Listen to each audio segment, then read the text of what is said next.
বেস্টির সাথে হালকা ভলিউমে গান বাজিয়ে কাঁধে মাথা রেখে সুখ দুঃখের গল্প করার মজাই আলাদা।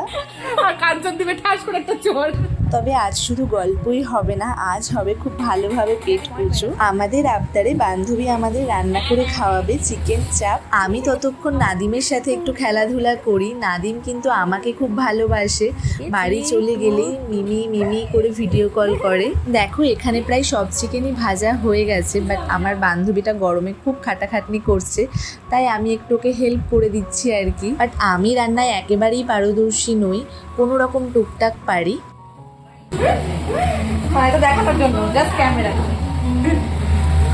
সব চিকেনই ভাজা হয়ে গেছে, একদম লো ফ্লেমে হালকাভাবে চিকেনটা ভেজে নিতে হলো। এবার গ্রেভিটা কষানো হচ্ছে। গ্রেভিটা কষানো হয়ে গেছে, এবার সব চিকেনগুলো দিয়ে নিয়ে কিছুক্ষণ ঢেকে রাখতে হবে, তাহলেই রেডি হয়ে যাবে গরম গরম চিকেন চাপ। আর এইদিকে বিরিয়ানিটা দম হচ্ছে, 5 থেকে 10 মিনিটের মধ্যে বিরিয়ানিটাও নেমে যাবে। যাই ততক্ষণ আমরা ঘরে কিছুক্ষণ আয়েশ করি। আর নাদিম এখন আমাদের ওর ফেভারিট গানে নাচ করে দেখাচ্ছে।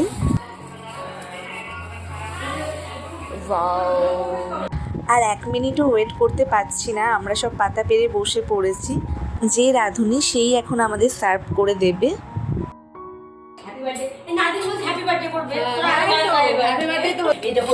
বিরিয়ানি কাটছে, ওটাকে বলে হ্যাপি বার্থডে। ঠিকই হয়েছে, সুন্দর হয়েছে, ঠিকই হয়েছে। দেবো না, মা খাই বলে দিতে ঠিকই হয়েছে। নাদিম কি খাবে তুমি? কি খাবে? স্যালাড থেকে শুরু করে সবটাই রেডি করাই ছিল, যাতে রান্নাটা হয়ে গেলেই আমরা খেতে বসে যেতে পারি। সবাই প্লেটটা সামনে পেয়ে কারোর আর এদিক ওদিক তাকানো নেই, সবাই মুখে দিয়ে একদম স্পিচলেস হয়ে গেছে। সেটা সবার এক্সপ্রেশন দেখেই বুঝতে পারবে।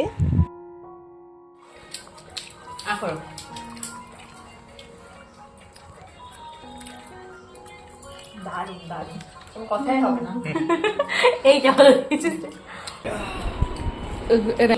নাদিমা মিমি এখনো খেয়ে যাচ্ছে, ওদের কমপ্লিটই হয়নি এখনো।